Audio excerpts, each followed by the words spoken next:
Alhamdulillah, luar biasa. Allahu Akbar. Semangat sekali. Ya, Bu. Sebelum mengawali pelajaran pada pagi hari ini, alangkah baiknya kita berdoa dulu. Saya pimpin ya. Ya, Bu. Doa mulai. Udah selesai. Ibu mau presensi dulu. Noviantia, Hadir, Bu. Bella Triwahyu, Hadir, Bu. Aditya Cahya, Izin, Bu. Tadi katanya ke rumah neneknya, Bu. Mau acara.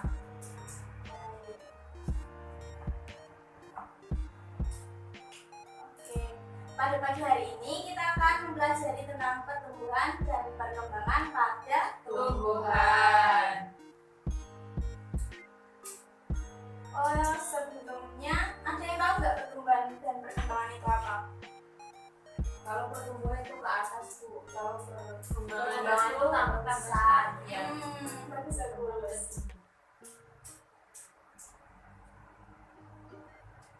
Jadi pada hari ini kita akan mempelajari pertumbuhan dan perkembangan yang mencakup macam-macam pertumbuhan dan juga ada faktor-faktor yang mempengaruhi pertumbuhan dan perkembangan itu sendiri. Pertumbuhan itu ada dua, pertumbuhan primer dan pertumbuhan sekunder. Langsung saja. Ini adalah pengertian dari pertumbuhan dan perkembangan. Kalau pertumbuhan itu adalah peristiwa perubahan biologis yang meliputi penambahan ukuran, volume, tinggi, dan massa tubuh. Kemudian kalau untuk perkembangan adalah proses untuk mencapai kedewasaan atau kematangan fungsi tubuh. Jadi bisa diketahui kalau pas SD, kalau dibandingkan sama tubuh kalian pada masa SD dan tubuh kalian pada masa sekarang kan berbeda kan. Kalau SD paling masih kecil gitu kan. Nah kalau sekarang kan sudah besar, jadi bisa dilihat perbedaannya antara pertumbuhan dan perkembangannya. Kemudian pertumbuhan itu bersifat kuantitatif atau dapat digambarkan dalam bilangan. Sedangkan untuk perkembangan bersifat kualitatif, yaitu tidak dapat digambarkan dalam bilangan. Untuk pertumbuhan bisa terlihat dari keadaan fisiknya, jadi bisa dilihat secara kasat mata ya. Kemudian kalau untuk perkembangan itu tidak bisa dilihat secara nyata, tapi nanti ada perbedaannya. Untuk pertumbuhan itu nanti memiliki batas usia. Misalkan kalau kita udah dewasa, udah tua, misalkan tumbuhan, kalau misalkan tumbuhan itu udah besar, dia udah sampai segitu, nanti akan mati juga. Kalau untuk perkembangan itu tidak terbatas oleh usia. Contohnya misalkan tumbuhan kan bisa berbuah, berbunga, nah itu termasuk perkembangan. Kalau pertumbuhan itu tadi bersifat irreversibel atau tidak dapat kembali ke semula. Jadi kan akan terus tumbuh terus, tapi nanti ada memiliki batas usia, batas pertumbuhannya.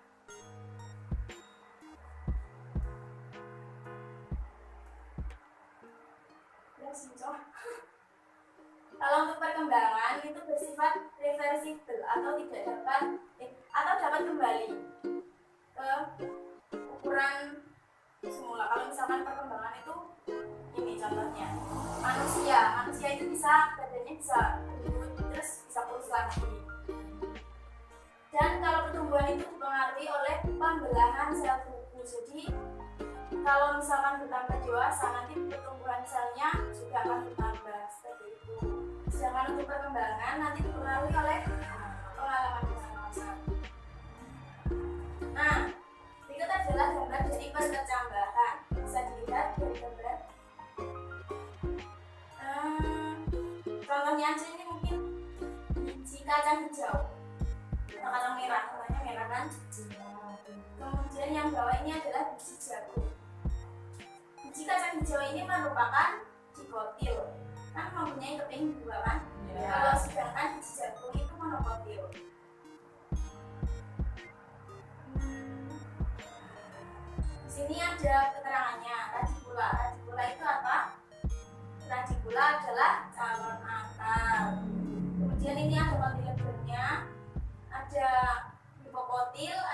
kotil dan ada kulit biji.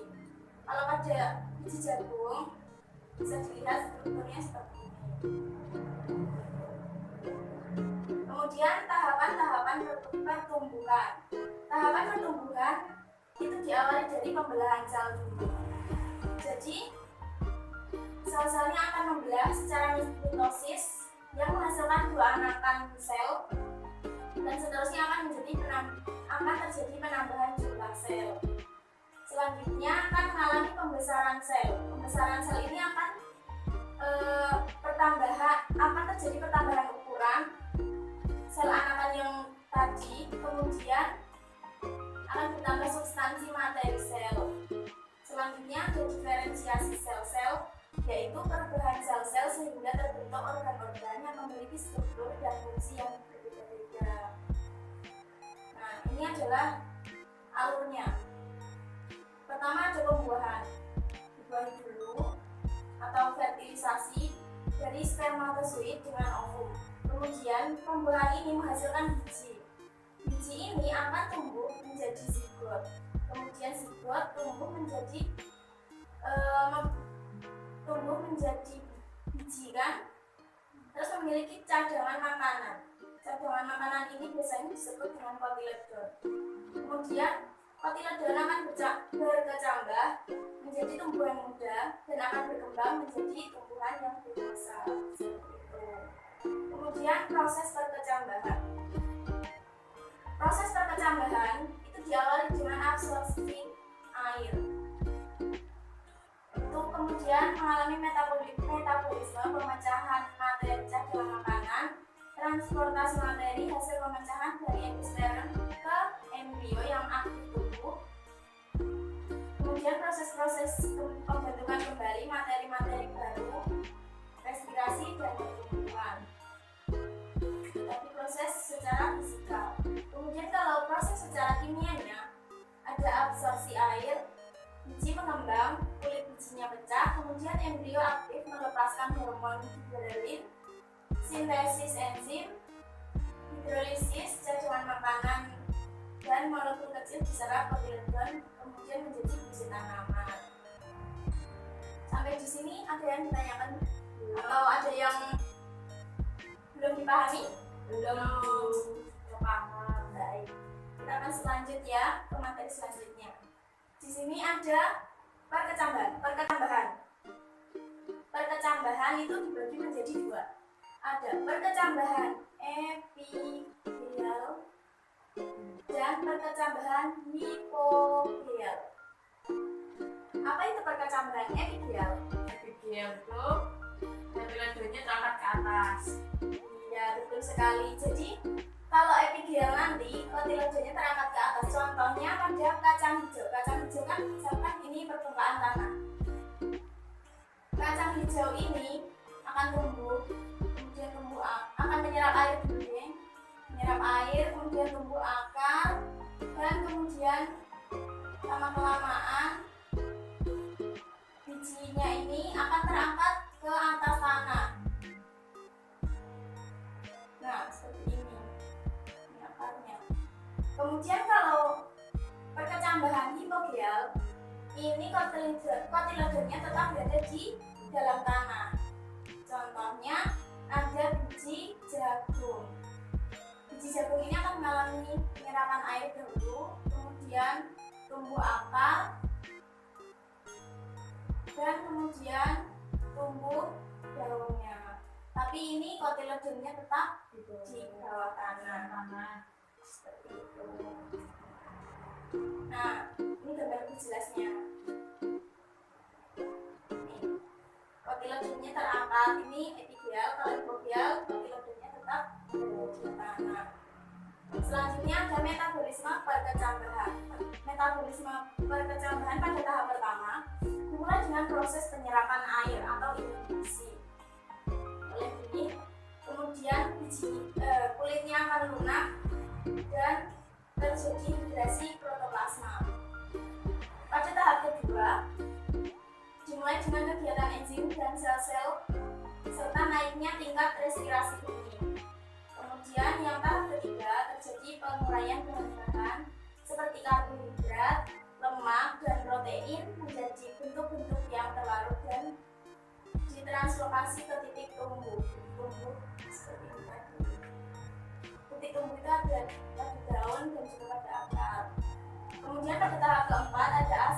konsentrasi dari bahan-bahan yang telah diuraikan tadi di daerah meristematik untuk menghasilkan energi baik kegiatan pertumbuhan komponen dan pertumbuhan sel-sel baru. Kemudian pada tahap kelima terjadi pertumbuhan dari kecambah melalui proses pembelahan, pembesaran dan pembagian sel-sel pada titik-titik tumbuh. Kemudian ada macam-macam pertumbuhan. Nah, macam-macam pertumbuhan ini dibagi menjadi dua, yaitu pertumbuhan primer dan pertumbuhan sekunder. Contohnya kalau pertumbuhan primer itu adalah seperti ini. Pertumbuhan primer itu akan tumbuh akar. Bisa dilihat gambarnya? Jelas. Pertumbuhan primer itu biasanya pertambahan panjang pada batang dan akar pada titik tumbuh akar dan batang. Nah, bisa dilihat seperti ini. Kalau untuk pertumbuhan sekunder nanti, yaitu hasil aktivitas jaringan meristem sekunder berupa kambium dan kambium gambus. Jadi kalau pertumbuhan sekunder nanti, batangnya itu akan bertambah besar. Soalnya sel-selnya yang ada di sini itu akan membesar. Ini seperti ini. Pertumbuhan primer dan pertumbuhan sekunder. Kalau pertumbuhan primer nanti titik tumbuhnya berada pada ujung akar dan ujung batang. Sedangkan pertumbuhan sekunder titik tumbuhnya berada pada jaringan kambium pada bagian korteks, ditunjukkan dengan nomor 2. Masih semangat anak-anak? Masih, Bu. Baik, kita lanjut ya. Ya. Kalau untuk pertumbuhan primer itu sifat pertumbuhannya secara vertikal. Kalau sedangkan pertumbuhan sekunder itu sifat pertumbuhan secara horizontal. Seperti itu. Bu, saya mau tanya.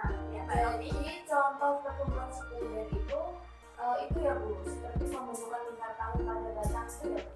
Nah, iya betul sekali.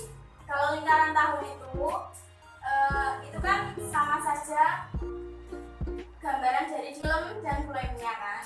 Nah, untuk umur dari tanaman itu bisa dilihat dari lingkar tahunnya seperti itu.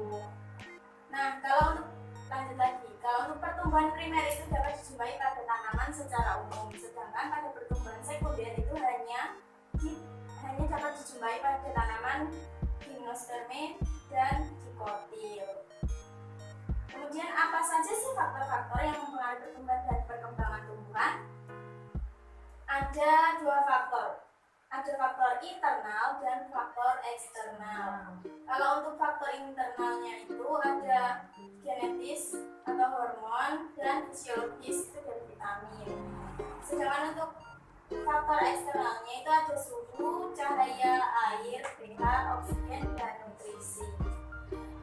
Nah, ini merupakan contoh-contoh faktor internalnya. Ada istilahnya unsur-unsur hara. Ya. Kemudian faktor eksternalnya ada suhu. Pertumbuhan dan perkembangan dipengaruhi oleh suhu. Suhu yang baik untuk pertumbuhan adalah suhu yang optimum. Pertumbuhan dan perkembangan akan terhambat bila berada pada suhu yang minimum dan pada suhu yang maksimum. Jadi itu kalau misalkan pada suhu yang panas, proses pertumbuhan dan perkembangan itu akan terhambat. Begitu sebaliknya kalau suhunya terlalu dingin, itu tumbuhan tidak bisa tumbuh dan berkembang dengan baik. Selanjutnya ada kelembapan. Kelembapan ini akan mempengaruhi pertumbuhan dan perkembangan. Kelembapan tanah dan kelembapan udara mempengaruhi pertumbuhan dan perkembangan. Tanah yang lembab dan udara yang kering akan mempercepat pertumbuhan dan perkembangan. Selanjutnya ada cahaya. Kalau pertumbuhan dan perkembangan pastikan memerlukan cahaya untuk melakukan kegiatan fotosintesis. Betul sekali Mbak Novi. Kemudian ada air. Air ini merupakan senyawa yang paling penting untuk pertumbuhan dan perkembangan tumbuhan. Air sebagai pelarut unsur hara dalam tanah dan memelihara temperatur tanah. Selanjutnya ada pH. pH yang sangat berpengaruh pada proses pertumbuhan dan perkembangan tumbuhan.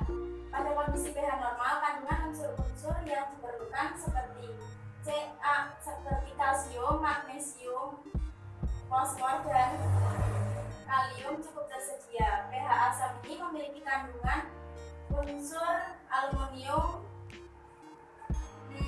MO, zinc, dan dapat meracuni tubuh. Kemudian faktor eksternalnya ada faktor genetik atau hereditas. Faktor ini sebagai pembawa sifat turunan yang diturunkan dari induknya kepada anak-anaknya. Kemudian ada enzim juga. Enzim di sini merupakan suatu makromolekul atau protein yang mempercepat suatu reaksi kimia dalam tubuh makhluk hidup atau sebagai biokatalisator. Kemudian ada faktor-faktor eksternal seperti fitohormon. Fitohormon ini sebagai zat pengatur tumbuhan. Kemudian selanjutnya, nah, hormon-hormon tadi terdiri dari ada satu hormon auksin. Hormon auksin itu berfungsi untuk apa saja? Merangsang pemanjangan sel pada daerah titik tumbuh, Ya, betul sekali. Kemudian merangsang pembentukan akar buah tanpa biji, dan merangsang diferensiasi jaringan pembuluh, ya, merangsang absisi atau pengguguran pada daun, dan berperan dalam dominasi apikal. ya, betul sekali, Kak Den. Kemudian ada hormon gibberellin. Hormon ini berfungsi untuk merangsang pemanjangan batang. Juga dapat berfungsi merangsang perkecambahan biji dan memecah dormansi biji. Oh iya, juga merangsang pembungaan dan pembuahan. Yang ketiga ada hormon sitokinin. Hormon ini bersama auksin dan gibberellin merangsang pembelahan dan pemanjangan sel. Yang selanjutnya fungsi hormon sitokinin adalah menghambat dominasi apikal oleh auksin, merangsang pertumbuhan kerucut lateral, merangsang pemanjangan titik tumbuh, mematahkan dormansi biji serta merangsang pertumbuhan embrio, kemudian merangsang pertumbuhan akar cabang, menghambat pertumbuhan akar adventif, dan dapat menghambat proses penuaan. Kenapa? Jangan gitu, nggak boleh ya anak, nggak boleh nakal, ya. Maaf, minta maaf dulu. Selanjutnya ini ada hormon asam absisat. Fungsinya dapat dibaca pada titik. Ada yang mau baca? Saya kelihatan Oh iya, mengurangi kecepatan pembelahan dan pemanjangan di daerah titik tumbuh. Yang kedua, memacu pengguguran daun pada saat kemarau untuk mengurangi penguapan air. Yang ketiga, membantu untuk menutup stomata daun untuk mengurangi penguapan. Yang keempat, mengurangi kecepatan dan pembelahan sel dan pemanjangan sel bahkan menghentikannya.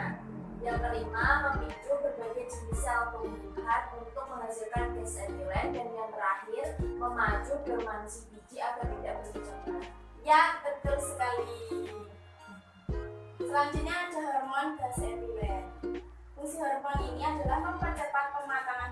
Selanjutnya di sini ada hormon gas etilen. Hormon ini berfungsi untuk mempercepat pematangan pada buah, kemudian menghambat pemanjangan akar, batang, dan pembungaan, menyebabkan pertumbuhan batang menjadi kokoh dan tebal, kemudian merangsang proses absisi. Ada interaksi antara etilen dengan auksin untuk memacu proses pembungaan, serta interaksi antara etilen dengan gibberellin untuk mengontrol rasio bunga jantan dengan bunga betina pada tumbuhan monoceus. Kemudian ada hormon luka atau kambing luka atau asam traumalin. Hormon sel-sel daerah luka menjadi bersifat meristematik sehingga mampu mengadakan penutupan bagian yang luka seperti vitamin B12, 9 riboflavin, peridotoksin atau vitamin B6, asam ascorbat atau vitamin C, tiamin atau vitamin B1, dan asam nikotinat yang merupakan jenis vitamin yang dapat mempengaruhi pertumbuhan dan perkembangan. Vitamin-vitamin ini berperan sebagai kofaktor. Lanjut ya anak-anak. Kemudian ada hormon kalin. Hormon ini dihasilkan pada jaringan meristem. Ini untuk memacu pertumbuhan organ-organ pada tumbuhan. Jenisnya ada fitokalin yang berfungsi memacu pertumbuhan daun, ada kaulokalin memacu pertumbuhan batang, rizokalin memacu pertumbuhan akar, serta antokalin memacu pertumbuhan bunga dan buah. Nah, alhamdulillah sudah selesai PPT-nya. Lebih memperjelas materi pada pagi hari ini, Ibu akan menampilkan video. Mari kita simak dengan baik-baik ya anak-anak. Ya, Bu.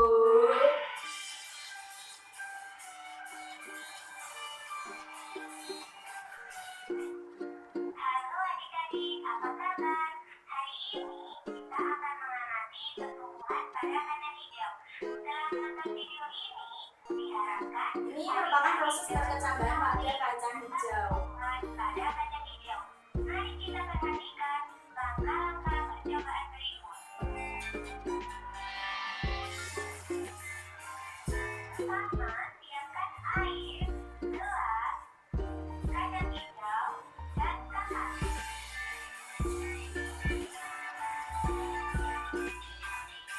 Kemudian, masukkan kakak ke dalam air dan taruhlah kakak tersebut ke dalam gelas. Dan masukkan juga kacang hijau ke dalam kahar. Hari pertama muncul punah. Nah, ini akan terjadi Hari kedua pemecahan mulai tumbuh kulit batang. luarnya. Nah, seperti ini. Hari ketiga Akarnya akan muncul. buat batang semakin tinggi. Nah, ini kecambahnya akan menjadi bertambah besar. Mulai tumbuh daun kecil. Nah, kemudian ada buku daunnya. Daun-daun itu disebut dengan formula. Lebar dan batang semakin tinggi. Hari keenam dan seterusnya, tumbuhan kacang hijau akan tumbuh semakin besar dan semakin tinggi.